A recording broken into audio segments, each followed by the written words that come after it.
Welcome to my channel Bagish education. Bagish উচ্চ মাধ্যমিক স্কুলের শিক্ষক, দীর্ঘ 30 বছর ধরে অসংখ্য ছাত্রছাত্রী আমার বোর্ডে র্যাঙ্ক করে আসছে, তোমরাও করবে। কিন্তু পরীক্ষার আগে তোমাদের নিশ্চয়ই একটা ভালো সাজেশন প্রয়োজন আছে। অনেকেই আমাকে কমেন্ট করেছো যে উচ্চ মাধ্যমিকের ইতিহাসের একটা ভালো সাজেশন দরকার। আজকে আমি তোমাদের দিতে চলেছি উচ্চ মাধ্যমিকের 8 নম্বরের পূর্ণাঙ্গ সাজেশন।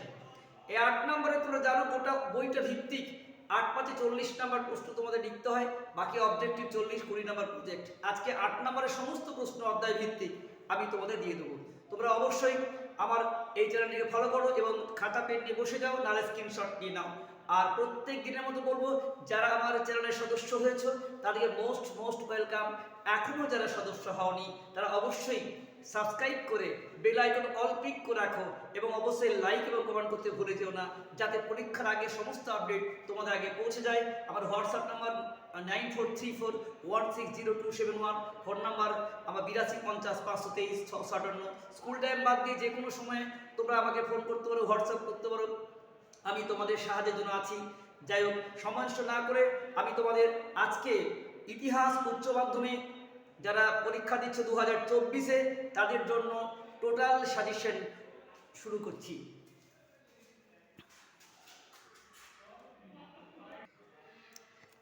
প্রিয় উচ্চ মাধ্যমিক ইতিহাসের ছাত্রছাত্রীরা, 2024-এর জন্য দেখো তোমাদের অধ্যায় ভিত্তিক সাজেশন আমি দিলাম। তোমাদের মোট 8টা অধ্যায় থাকে। 8টা অধ্যায়ের মধ্যে তোমরা জানো দুটো বিভাগ থেকে পার্ট 1 এবং পার্ট 2। পার্ট 1 থেকে তোমাদের মোট টোটাল মিলিয়ে তোমাদের 5টি প্রশ্ন করতে হয়। পার্ট 1 পার্ট 2 দুটো থেকে 2, 2, 4 আর একটা যে কোনো জায়গা থেকে। কিন্তু আমি এখানে বলে দেবো অধ্যায় ভিত্তিক, তোমরা যেখান থেকে খুশি তো করতে পারো, যেখানটা তোমাদের ভালো হচ্ছে সেখানেই করতে পারো। সমস্ত অধ্যায় থেকে প্রশ্ন থাকবে। প্রথম অধ্যায় দেখো, আমি প্রতি অধ্যায় বলে যাব এবং অবশেষে তোমাদের বলে দেবো এর মধ্যে কোনগুলো সবচেয়ে গুরুত্বপূর্ণ। আগে তোমরা অধ্যায় ভিত্তিক দেখো। প্রথমেই তোমার দেখো জাদুঘর। প্রথমেই তোমাদের আছে জাদুঘর কাকে বলে। অতীত ইতিহাসের পুনর্গঠনে জাদুঘরের ভূমিকা, এটা অতীত ইতিহাসের। প্রথমে একটু ঠিক করে নিই, এটা অতীত ওঠেনি, অতীত ইতিহাসের। তাহলে অতীত ইতিহাসের পুনর্গঠনে জাদুঘরের ভূমিকা আলোচনা করো। নম্বর 3+5। দ্বিতীয় প্রশ্ন, মিথ বা পৌরাণিক কাহিনী এবং লিজেন্ড বা কিংবদন্তি বলতে কি বোঝো।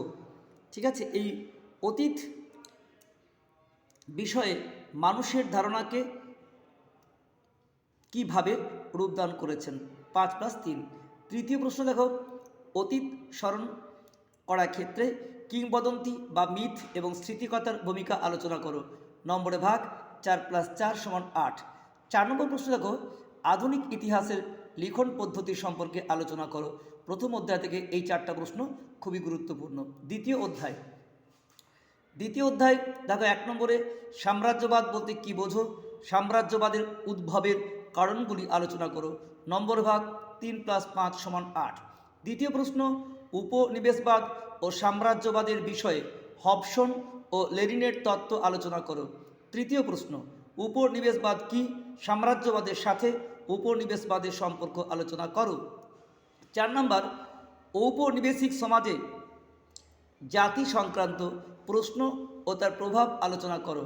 তার দ্বিতীয় অধ্যায় থেকে এই 4টি প্রশ্ন তোমাদের গুরুত্বপূর্ণ। তৃতীয় অধ্যায় দেখো, তৃতীয় অধ্যায় তোমাদের পরপর 6টি প্রশ্ন দেওয়া আছে। Number 1, British east India company আমলে ভারতে ভূমি রাজস্ব ব্যবস্থার সংক্ষিপ্ত পরিচয় দাও। দ্বিতীয় প্রশ্ন, ভারতের অবশিল্পায়নের কারণ ও ফলাফল। তৃতীয় প্রশ্ন, ক্যান্টন বাণিজ্যের মুখ্য বৈশিষ্ট্যগুলি কী ছিল, ভারতীয় অর্থনীতিতে এর প্রভাব আলোচনা করো।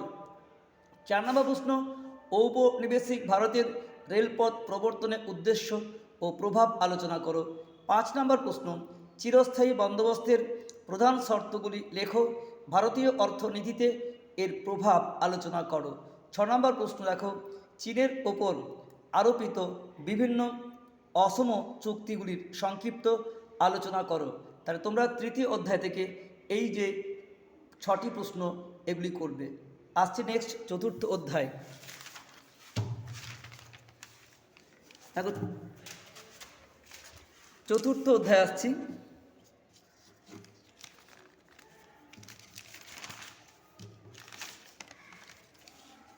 চতুর্থ 8 নম্বর প্রশ্ন দেখো, বাংলার নবজাগরণের প্রকৃতি এবং সীমাবদ্ধতাগুলি কী ছিল? নম্বরে ভাগ 5+3=8। দ্বিতীয় প্রশ্ন, ঈশ্বরচন্দ্র বিদ্যাসাগরের শিক্ষা ও সমাজ সংস্কারের বিবরণ দাও। তৃতীয় প্রশ্ন, ব্রিটিশ শাসনকালে আদিবাসী ও দলিত সম্প্রদায়ের বিবরণ দাও। 4 নম্বর, আলিগড় আন্দোলনের একটি সংক্ষিপ্ত বিবরণ দাও। 5 নম্বর, চীনের চৌঠা মে আন্দোলনের কারণ ও প্রভাব আলোচনা করো। তার চতুর্থ অধ্যায় থেকে যে 5টি প্রশ্ন আছে এই 5টি প্রশ্ন তোমরা ভালো করে করো। আসছি তোমাদের পঞ্চম অধ্যায় থেকে দেখো যে প্রশ্নগুলি আছে।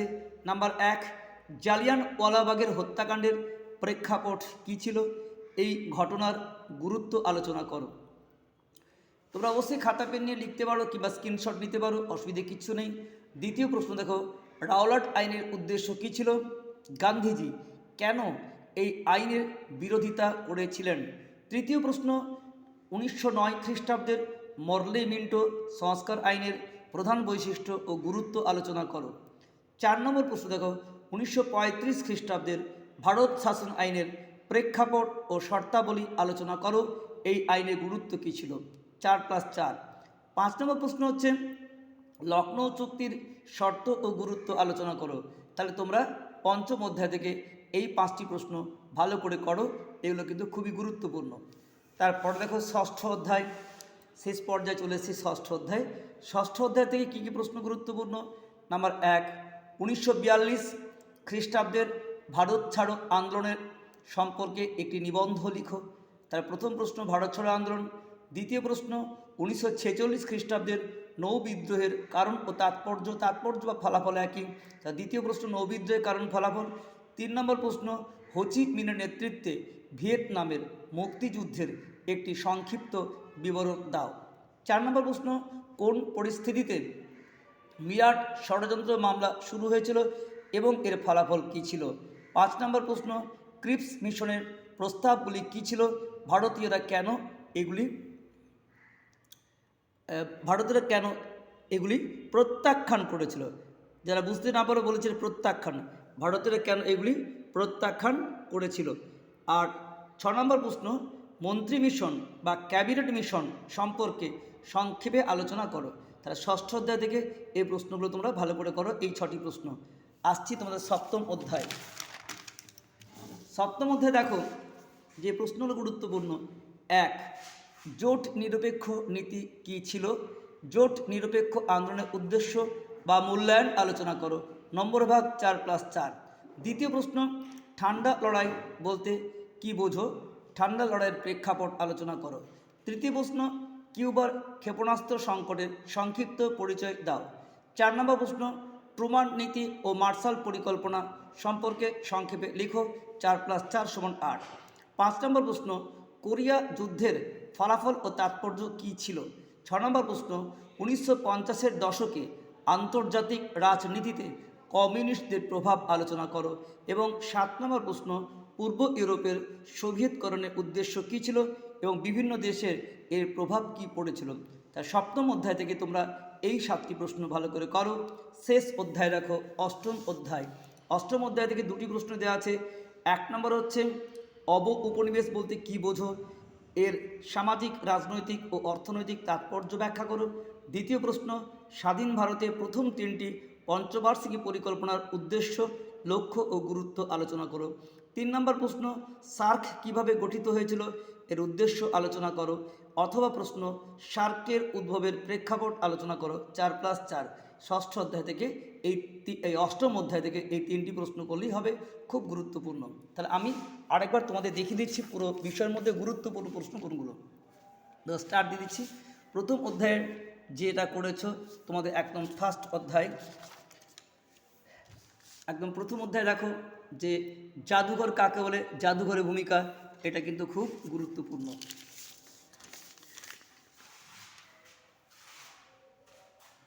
তাহলে গুরুত্বপূর্ণ প্রশ্নগুলো আরেকবার দেখিয়ে দিচ্ছি। জাদুঘর, এটা স্টার্ট দিলাম, ঠিক আছে? খুব গুরুত্বপূর্ণ। দ্বিতীয় দেখো এখানে যেগুলো আছে মিথ, এই দুটোর মধ্যে কিন্তু একটা পরীক্ষা সম্ভাব্য খুব বেশি, মিথ বা পৌরাণিক ঘটনা। তাহলে এই দুটো প্রশ্ন ভালো করে করো। দ্বিতীয় অধ্যায়ের যেগুলো আছে তার মধ্যে সাম্রাজ্যবাদ খুব গুরুত্বপূর্ণ প্রশ্ন, এটা ভালো করতে পারো। এবং এখানে যে উপনিবেশবাদ আছে 1 আর 2, এটা গুরুত্বপূর্ণ। তৃতীয় অধ্যায় দেখো এখানে যেগুলো আছে ব্রিটিশ ইস্ট ইন্ডিয়া কোম্পানির ভূমি রাজস্ব ব্যবস্থা, অবশিল্পায়ন, এই দুটো প্রশ্ন কিন্তু গুরুত্বপূর্ণ। এছাড়া তোমরা এখানের গুরুত্বপূর্ণ প্রশ্ন হচ্ছে তোমার পরের অধ্যায় চলে আসছে, তৃতীয় অধ্যায়, এই চতুর্থ অধ্যায় দেখো এখানে যেগুলো আছে তার মধ্যে বাংলা নবজাগরণের প্রকৃতি, স্টার, ঈশ্বরচন্দ্র বিদ্যাসাগর, এটাও গুরুত্বপূর্ণ প্রশ্ন, এবং আলিগড় আন্দোলন, এটাও কিন্তু গুরুত্বপূর্ণ প্রশ্ন। পঞ্চম অধ্যায় যেটা আছে যে তোমাদের এই দুটো করলে জালিয়ান হত্যাকাণ্ড কিংবা রাওলাট একটা কিন্তু আসার চান্স আছে, এই দুটো গুরুত্বপূর্ণ 1 আর 2। এছাড়া তোমরা বাকি প্রশ্নগুলোর মধ্যে কিন্তু সবই করবে, কিন্তু 1, 2 এর মধ্যে গুরুত্বপূর্ণ। ষষ্ঠ অধ্যায় থেকে যেগুলো আছে তার মধ্যে ভারত ছাড়ো আন্দোলন বা নৌবিদ্রোহ, এই দুটো কিন্তু খুব গুরুত্বপূর্ণ প্রশ্ন, এই দুটো ভালোভাবে করবে। এছাড়াও তোমরা হোচিমিন নেতৃত্বে যে ভিয়েতনামের মুক্তিযুদ্ধ, এটা কিন্তু করে রাখবে। বাকি সব প্রশ্নই করতে পারো, কিন্তু গুরুত্বপূর্ণ প্রশ্নগুলো আমি বলে দিলাম। তারপর সপ্তম অধ্যায় থেকে যেগুলো আছে তার মধ্যে দেখো জোট নিরপেক্ষ, এটা কিন্তু খুব গুরুত্বপূর্ণ, স্টার দিয়ে রাখো। জোট নিরপেক্ষ এটা ভীষণ গুরুত্বপূর্ণ, পরীক্ষা আসতেই পারে। এবং এছাড়া ঠান্ডা লড়াই, 1 আর 2 তো করবেই, ঠান্ডা লড়াইটাও গুরুত্বপূর্ণ। এছাড়াও তোমরা বাকিগুলো সব করতেই পারো, কিন্তু এই দুটো প্রশ্ন ভালো করে রাখতে পারো। অষ্টম অধ্যায়ে মাত্র 3টি প্রশ্ন দেওয়া আছে, এই 3টের মধ্যে কিন্তু বাদ দিতে যেও না, 3টেই কিন্তু তোমরা করবে। একটা আছে উপনিবেশবাদ এবং পঞ্চবার্ষিকী পরিকল্পনা এবং সার্ক, এটাও কিন্তু গুরুত্বপূর্ণ। এই 3টে প্রশ্নগুলো একটা সম্ভাব্য তোমাদের পরীক্ষা আসতেই পারে। তাহলে উচ্চ মাধ্যমিক ইতিহাসের পূর্ণাঙ্গ বড় প্রশ্নের সাজেশন দিলাম, আশা করি তোমরা এখান থেকে সব প্রশ্ন কমন পেয়ে যাবে। ভালো করে পড়াশোনা করো, যদি কোনো সমস্যা হয় অবশ্যই আমাকে বলো, আমি তোমাদের সাফল্যের জন্য আছি। বার্গিস এডুকেশন, এবং এখানে অসংখ্য এক্সপার্ট টিচার, প্রত্যেকটা সাবজেক্ট স্পেশালি বাংলা এবং আর্টসের সমস্ত বিষয়ে এক্সপার্ট টিচার রয়েছে। তাদের দ্বারা আমাদের যে বার্গিস এডুকেশন কোচিং সেন্টার দীর্ঘ 30 বছর ধরে অসংখ্য ছাত্রছাত্রী বোর্ডে র্যাঙ্ক করে আসছে, কিন্তু আমার এই প্ল্যাটফর্মটা সম্পূর্ণ বিনামূল্যে। আমি চাই পশ্চিমবঙ্গের প্রত্যেকটি ছেলেমেয়ে যাতে তার ভালো রেজাল্ট করতে পারে, তার জন্যই আমাদের এই প্রচেষ্টা। তোমরা সাফল্য পাও, তোমাদের শুভকামনা, তোমাদের শুভ আশীর্বাদ এবং বেস্ট অফ লাক। তোমরা এগিয়ে যাও। আবার আসছি তোমাদের ছোট প্রশ্ন নিয়ে এবং আর্টসের প্রত্যেকটা সাবজেক্ট নিয়ে। তোমরা অবশ্যই আমাদের চ্যানেলে থেকো, এবং আবার বলছি তোমরা বন্ধুদেরকে ঝড়ের মতো শেয়ার করে দাও, এবং অবশ্যই তোমরা কমেন্টে লিখো তোমাদের এই সাজেশন কেমন লাগলো। তাহলে আমি আরও বেশি করে তোমাদের কাছে এই সাহায্য করতে অনুপ্রেরণা পাবো। এবং অবশ্যই তোমরা যারা এখনো সদস্য হওনি তারা সাবস্ক্রাইব করে লাইক করো, এবং অবশ্যই কমেন্ট করতে ভুলে যেও না। বেস্ট অফ লাক, সকলে ভালো থেকো। আসছি তোমাদের উচ্চ মাধ্যমিকের স্পেশালি বাংলা এবং আর্টসের সমস্ত বিষয়ে এক্সপার্ট টিচার তৈরি সাজেশন এবং সমস্ত ছোট প্রশ্ন নিয়ে। সকলে ভালো থেকো, সুস্থ থেকো। ওকে, বাই।